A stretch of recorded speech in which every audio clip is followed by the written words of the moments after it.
वेदास्तथा स्मृतिगिरो यमचिन्त्य शक्तिं सृष्टिस्थितिप्रलयकारणमामनन्ति तं श्यामसुन्दरमविक्रियमात्ममूर्तिं सर्वेश्वरं प्रणतिमात्रवशं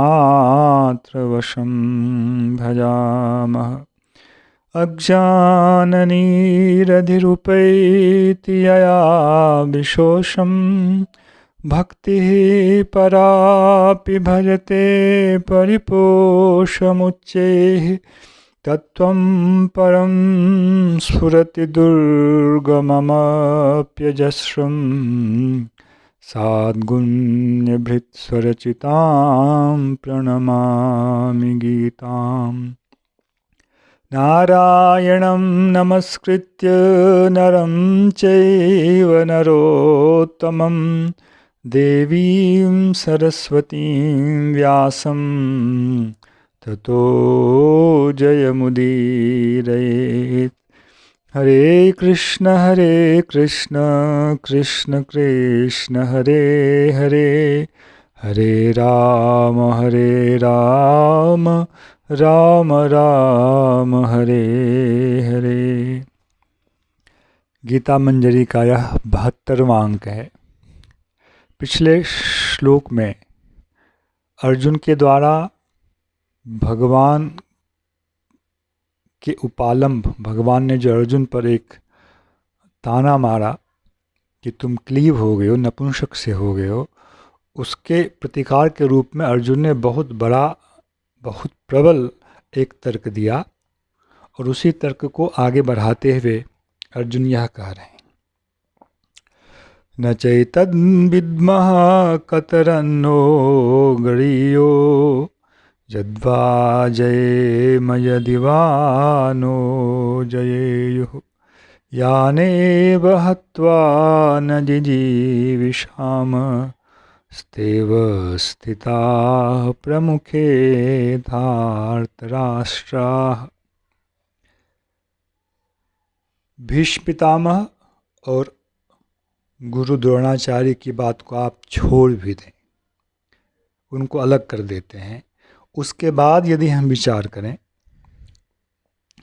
तब भी विचार करने से यह देखा जाता है न च एतद् विद्मः कतरत नह गरीयः। यह समझना कठिन है कि क्या ज़्यादा श्रेष्ठ है, यद्वा जयेम यदिवा नो जयेयुः। हम लोग उनको जीत लें, यह एक संभावना है, और वे लोग हम लोगों को जीत लें, यह दूसरी संभावना है। इन दोनों में से क्या श्रेष्ठ है, यह भी समझ में नहीं आ रहा है। यदि इस विकल्प को मानकर मैं चलूँ कि आपने मुझे कहा परंतप मैं विजयी ही हो जाता हूँ, हमारा पक्ष यदि विजयी होता है, तब भी मेरा यह मानना है यानेव हत्वा न जिजीविषामः। पहले भी युद्ध हुए हैं और मैंने इन सबको पराजित किया है। महाभारत कुरुक्षेत्र में युद्ध होने से पहले, कुछ महीने पहले ही विराट नगर में जहाँ पांडव लोग अज्ञातवास में थे, वहाँ जब दुर्योधन के पक्ष वालों ने उनके राजा की गायों का अपहरण कर लिया, ले आ रहे थे, तो उस समय यद्यपि पांडव लोग छद्मवेश में थे, छद्मवेश में ही अर्जुन उनसे किसी प्रकार युद्ध करने आते हैं और उस युद्ध में भीष्म पितामह, द्रोणाचार्य, कर्ण, दुर्योधन सबको ही अकेले ही अर्जुन पराजित करते हैं। यह ठीक महाभारत कुरुक्षेत्र युद्ध होने से पूर्व की घटना है।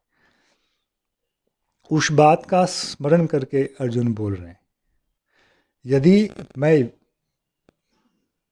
विजय को भी प्राप्त करूं तो भी मेरा व्यक्तिगत रूप से यह मानना है, उन लोगों को जीत लेना अलग विषय है, किंतु इस युद्ध में केवल जीतना नहीं होगा, इस युद्ध में मुझे हम लोगों को उनका वध करना होगा। तो मेरा मानना यह है कि मैं इन लोगों को मार कर जीना नहीं चाहता हूँ। जीतना एक अलग विषय है और जान मार देना एक अलग विषय है। यानेव हत्वा न जिजीविषाम, जिनका वध कर कर जीने की इच्छा हमारी नहीं है। हमारी यहाँ अर्जुन जो भी प्रयोग कर रहे हैं सब बहुवचन में कर रहे हैं, जिजीविषामः विद्मः। भाव यह है कि यह केवल मेरा व्यक्तिगत विचार नहीं है। आप युधिष्ठिर से भी पूछेंगे तो वे भी यही आपको कहेंगे।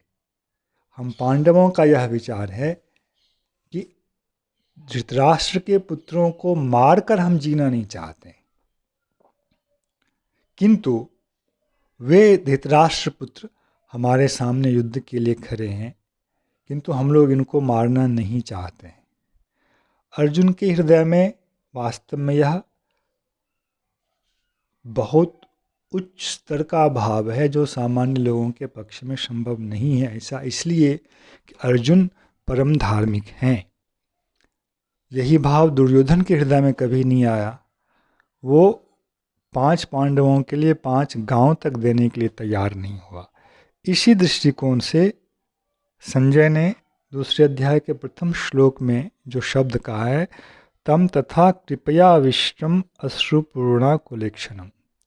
अर्जुन जो हैं कृपा के द्वारा आविष्ट हैं, और यह कृपा के द्वारा आविष्ट होना ही अर्जुन के हृदय की यहाँ दुर्बलता है, और किसी प्रकार की दुर्बलता अर्जुन में नहीं है। अर्जुन पुनः अपने तर्क को आगे बढ़ा रहे हैं। अब जो उनका विषय है वह थोड़ा सा अधिक गंभीर विषय है।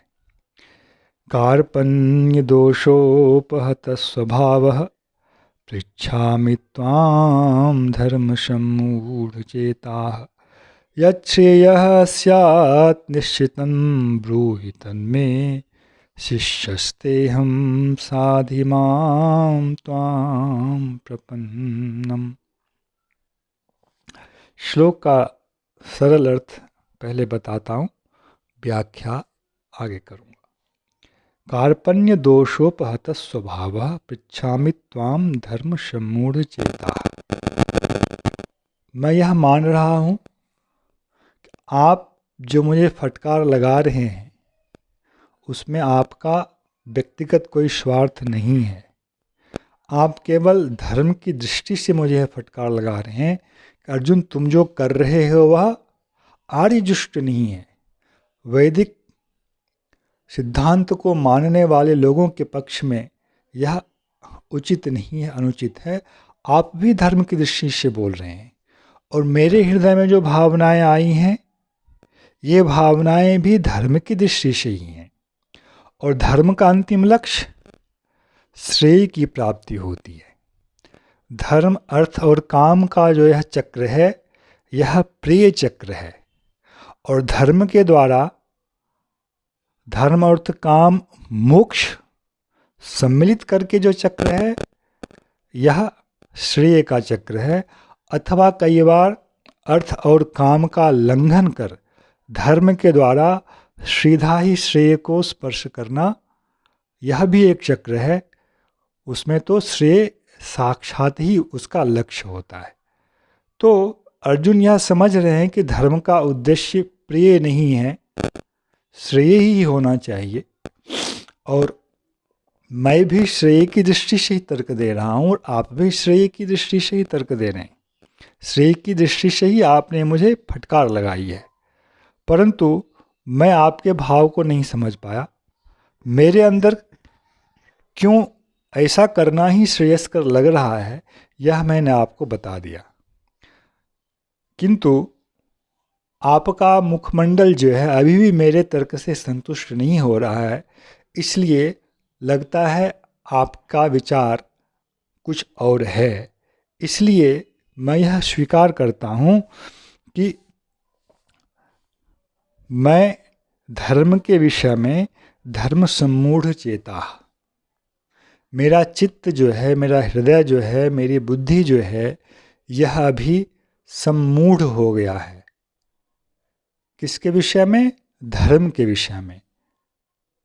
ऐसा करने से मुझे श्रेय की प्राप्ति होगी अथवा ऐसा करने से मुझे श्रेय की प्राप्ति होगी, यह मेरी बुद्धि निर्णय करने में भी समर्थ नहीं हो पा रही है, यद्यपि मैं भी यही चाहता हूँ कि मुझे श्रेय की प्राप्ति हो।